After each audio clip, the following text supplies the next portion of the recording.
Divino Menino Jesus, abençoai-nos. Nossa Senhora das Dores, rogai por nós. São João Bosco, rogai por nós. Em nome do Pai, do Filho e do Espírito Santo. Amém. Caros fiéis, a festa do corpo de Deus foi instituída para glorificar o sacramento do amor, o sacramento da presença real de Jesus Cristo com uma alegria plena. Porque bem sabemos que na Quinta-feira Santa, tal alegria é eclipsada pela prisão de Nosso Senhor e o início da sua paixão. Na Quinta-feira Santa, a dor e a tristeza da paixão eclipsam a consolação e a alegria da Eucaristia. Na festa do corpo de Deus, porém, a alegria é plena. Portanto, hoje é o triunfo da Eucaristia, o triunfo do amor de Nosso Senhor na Eucaristia. Triunfo porque Ele se dá por inteiro no sacramento, apesar da indiferença e da ingratidão dos homens. Por maior que seja a indiferença de uns e a ingratidão de outros, o amor de Deus triunfa. O amor de Deus não desiste, não cessa de procurar-nos. Não temos dúvidas, caros fiéis, que Nosso Senhor está real, verdadeira e substancialmente presente na Eucaristia. Que sob as aparências de pão e de vinho está a pessoa de Jesus Cristo, Filho da Santíssima Virgem, segundo a natureza humana, e Filho de Deus, segundo a natureza divina. Não temos dúvidas desta verdade de fé.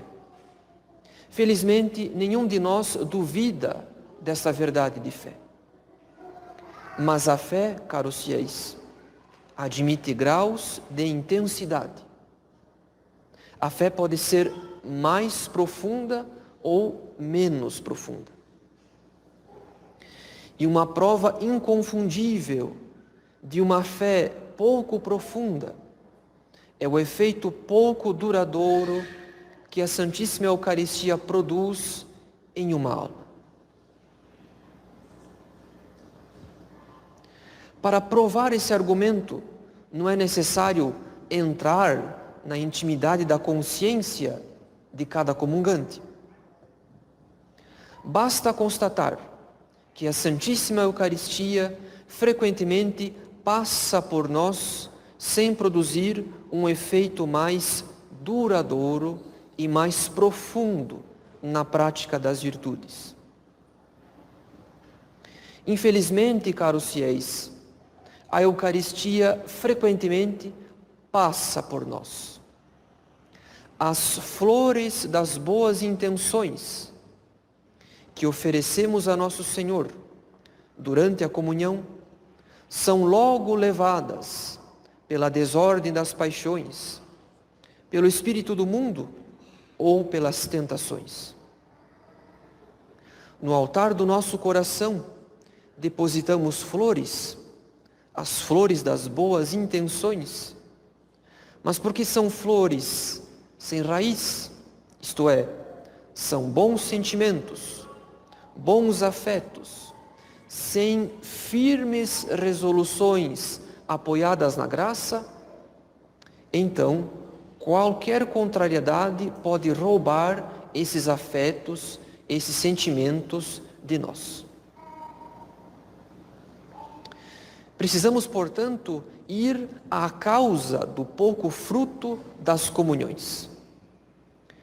Precisamos examinar mais atentamente por que alguém, recebendo Nosso Senhor no sacramento, ainda assim não cresce vigorosamente na união com Deus. Porque alguém, recebendo o coração de Jesus na Eucaristia, que é a fornalha ardente de caridade, ainda assim permanece tíbio. Porque alguém, recebendo o sacramento tão ardentemente desejado por Nosso Senhor, ainda assim cultiva em sua alma outros amores além do amor de Deus.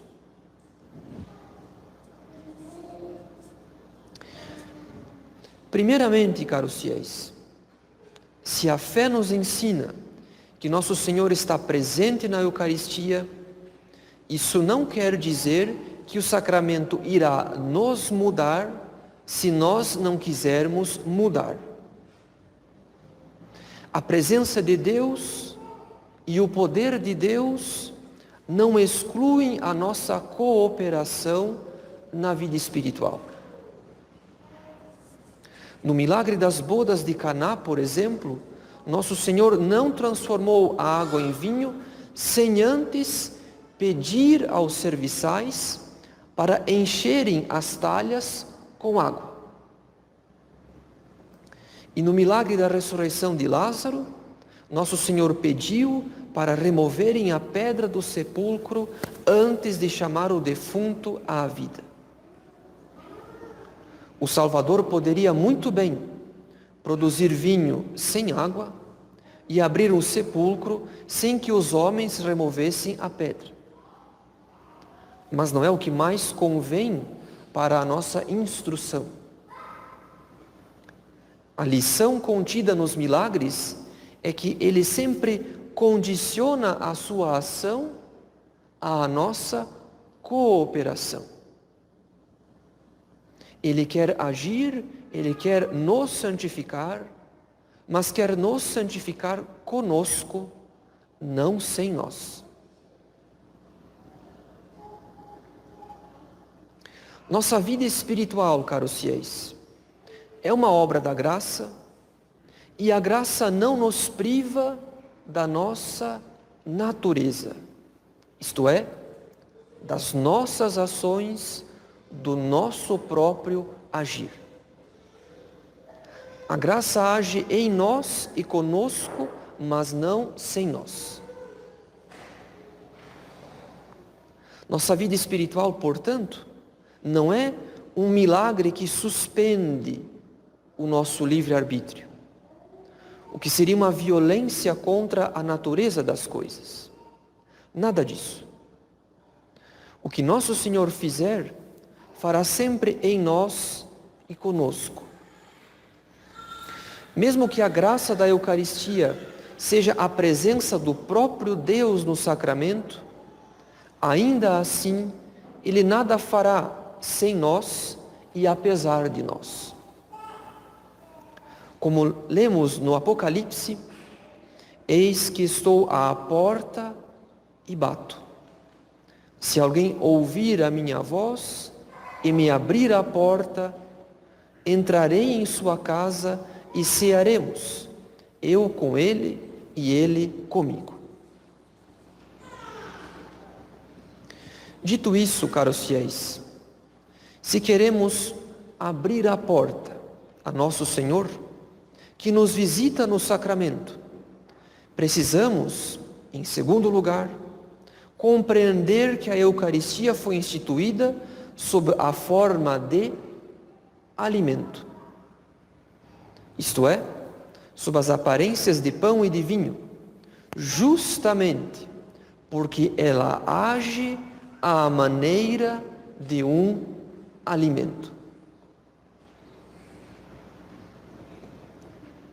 Assim como o alimento conserva a vida e aumenta as forças do corpo, do mesmo modo, a Eucaristia sustenta-nos na graça, revigora em nós o vigor perdido e produz um crescimento do nosso organismo espiritual pelo aumento da caridade. Além disso, assim como o alimento é assimilado pelo organismo, desde a mastigação até a digestão, também a Eucaristia precisa, de certa maneira, ser mastigada e digerida. E aqui está o cerne da dificuldade.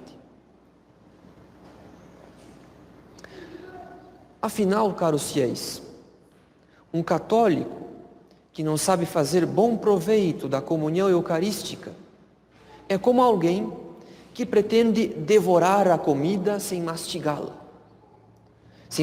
muito. Esse católico sente o ardor das consolações no instante da comunhão, mas o seu organismo espiritual não ganha um verdadeiro progresso da comunhão. Depois que as consolações passam, parece-lhe que nada de muito profundo ocorreu. Portanto, assim como mastigar bastante ajuda na absorção dos alimentos pelo organismo, do mesmo modo, precisamos mastigar, em certo sentido, a Eucaristia, para assimilá-la bem, para reter a graça da Eucaristia, para que ela não seja uma simples consolação ou ardor transitório.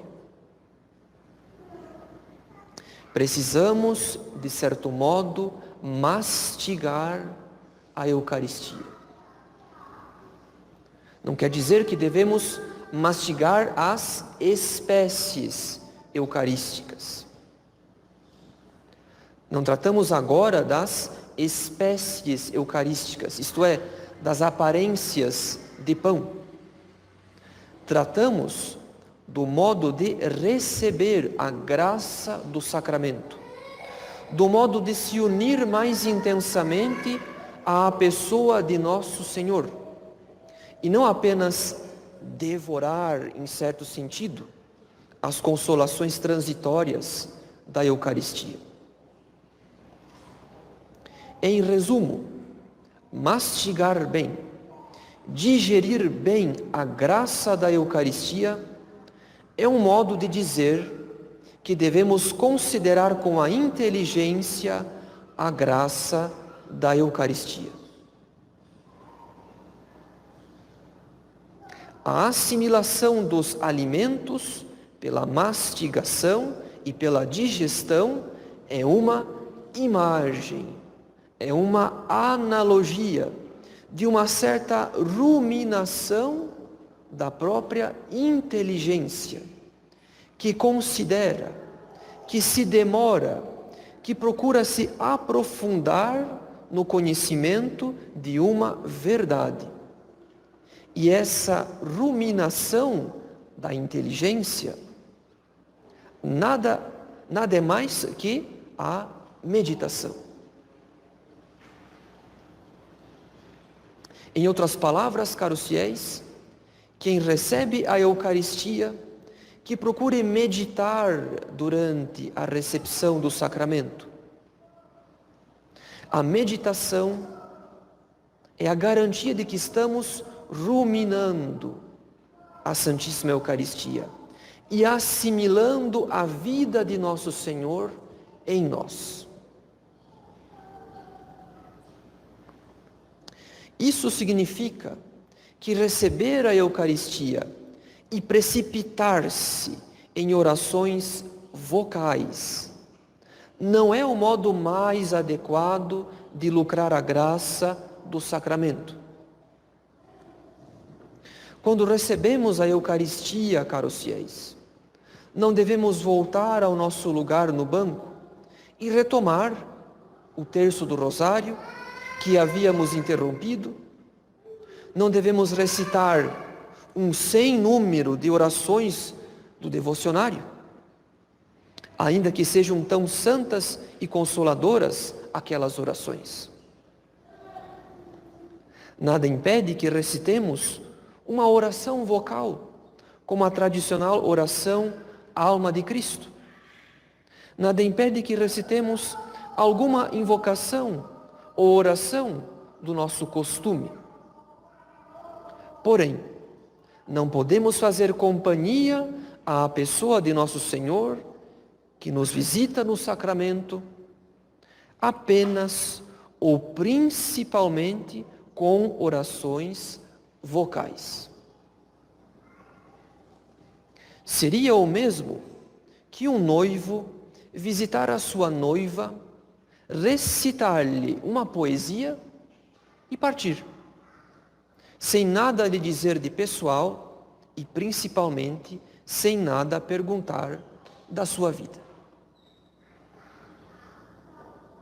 A comunhão, pelo contrário, não é uma recitação de uma poesia para Nosso Senhor, é um colóquio de amor entre a pessoa de Nosso Senhor e a nossa. Nosso Senhor visita-nos, Ele nos dá audiência no sacramento, Ele desce à nossa alma praticamente como desceu à Santíssima Virgem na encarnação. E por isso espera conversar amorosamente conosco. Espera que estejamos desejosos de ouvi-lo falar, de ouvi-lo nos instruir, de ouvi-lo nos corrigir, de ouvi-lo nos consolar. A recepção da comunhão, portanto, não pode ser apenas o meu monólogo de orações vocais. Pelo contrário, recebemos a comunhão, sobretudo, para que pela ruminação do sacramento, isto é, por uma certa meditação, possamos também ouvir Nosso Senhor nos falar.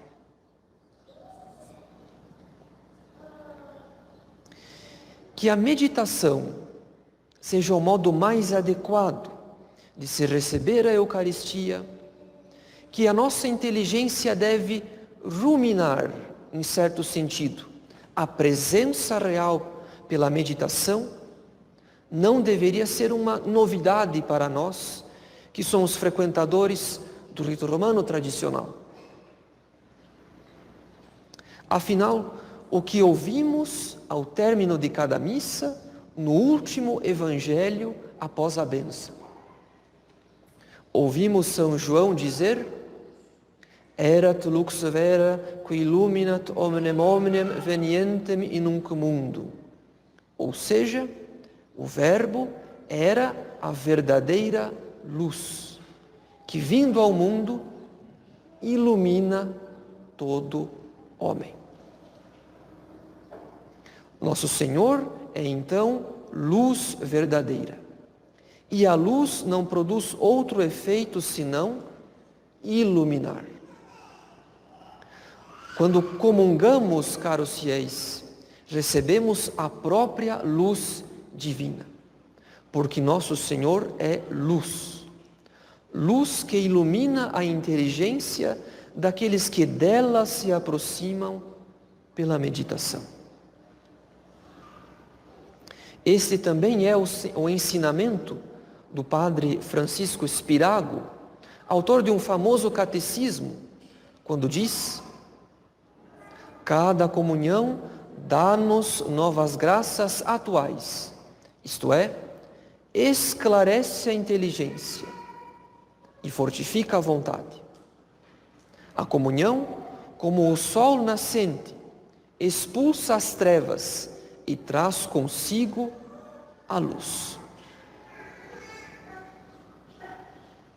Disso devemos concluir que não há outro modo de ser esclarecido pela luz da Eucaristia, senão procurando meditar durante a comunhão. Então, caros fiéis, façamos bom uso do sacramento, ruminando, de certo modo, este alimento celeste, procurando meditar durante a comunhão.